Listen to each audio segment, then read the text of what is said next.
Livro de Jó, capítulo 41.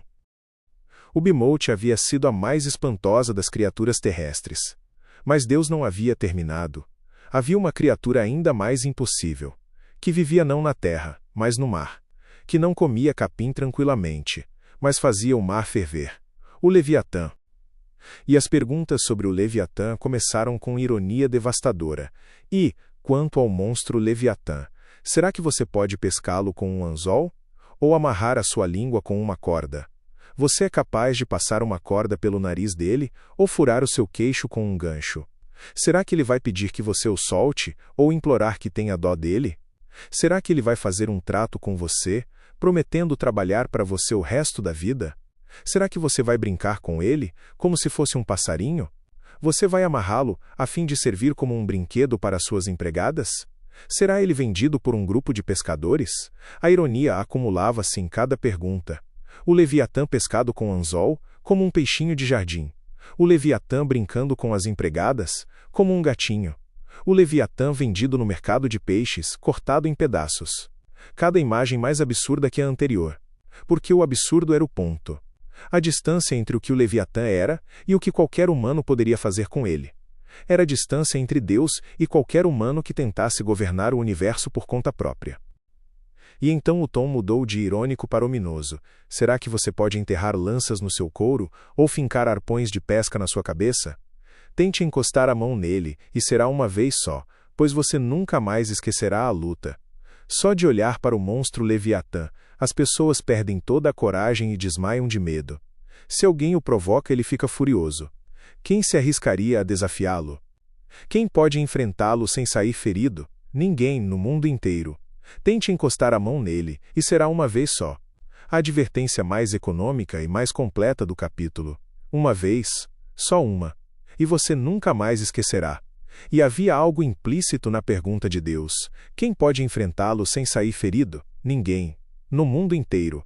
Exceto o Criador, que havia descrito com prazer evidente cada detalhe desta criatura, que havia dito fui eu que o fiz. E então a descrição do Leviatã em detalhe, e era magnífica. Agora vou falar das pernas do Leviatã, do seu tamanho e da sua força sem igual. Quem pode arrancar o couro que o cobre, ou furar a sua dupla couraça? Quem é capaz de fazê-lo abrir a sua queixada, rodeada de dentes terríveis? As suas costas são cobertas de fileiras de escamas, ligadas umas com as outras e duras como pedras. Estão coladas tão bem umas nas outras, que nem o ar passa entre elas. Estão ligadas entre si e bem coladas, de modo que ninguém pode separá-las. Quando o Leviatã espirra, saem faíscas, os seus olhos brilham como o sol ao amanhecer. A sua boca lança chamas, e dela saltam faíscas de fogo. O seu nariz solta fumaça, como a de galhos que queimam debaixo de uma panela. O seu sopro acende fogo, e da sua boca saem chamas. A sua força está no pescoço, e a cara dele mete medo em todo mundo.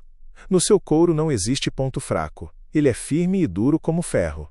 Escamas que nem o ar penetra, olhos como o sol, boca de fogo, nariz de fumaça. Não havia ponto fraco.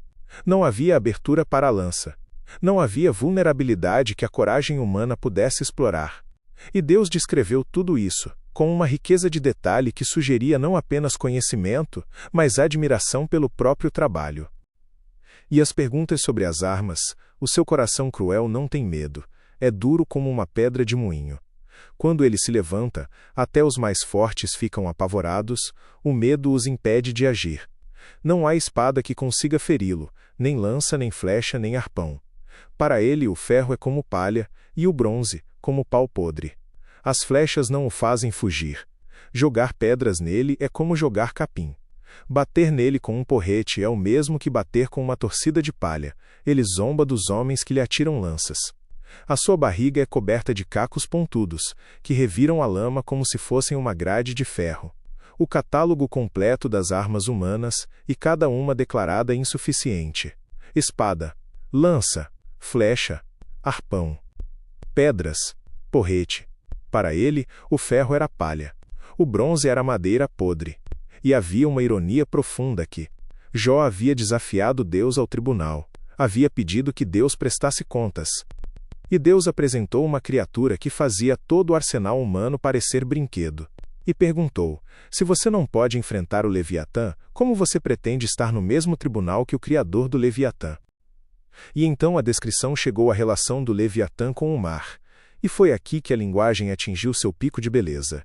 Ele agita o mar e o faz ficar como água que ferve na panela, como óleo fervendo no caldeirão. Ele vai deixando na água um rastro luminoso, como se o mar tivesse uma cabeleira branca. Não há nada neste mundo que se compare com ele, pois foi feito para não ter medo. O Leviatã olha para tudo com desprezo, e entre todas as feras orgulhosas ele é rei. O mar fervendo como uma panela. O rastro luminoso, a cabeleira branca deixada no oceano. A criatura que foi feita para não ter medo. O rei de todas as feras orgulhosas. E havia uma última ironia escondida nessa última linha. Entre todas as feras orgulhosas, ele é rei. E Deus havia acabado de perguntar a Jó se ele podia humilhar os orgulhosos. Se o Leviatã, rei das feras orgulhosas, não podia ser domado por nenhum humano, então a governança da criação, incluindo o orgulho, pertencia ao Criador. Jó 41 é o capítulo final da resposta de Deus, e termina não com uma explicação, mas com uma criatura.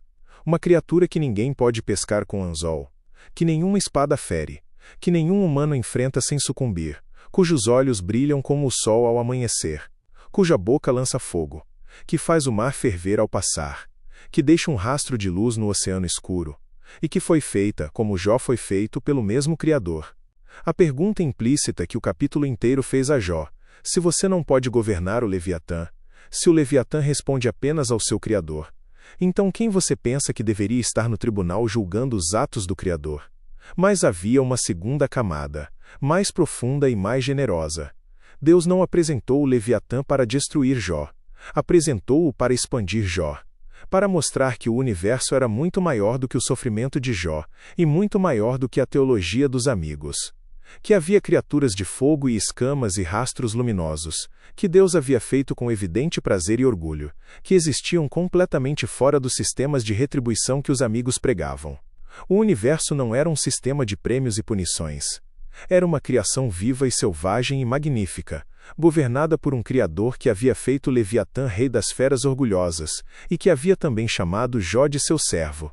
E que ia chamar Jó pelo nome quando respondesse do redemoinho. Creia, Jesus te ama e ele vive.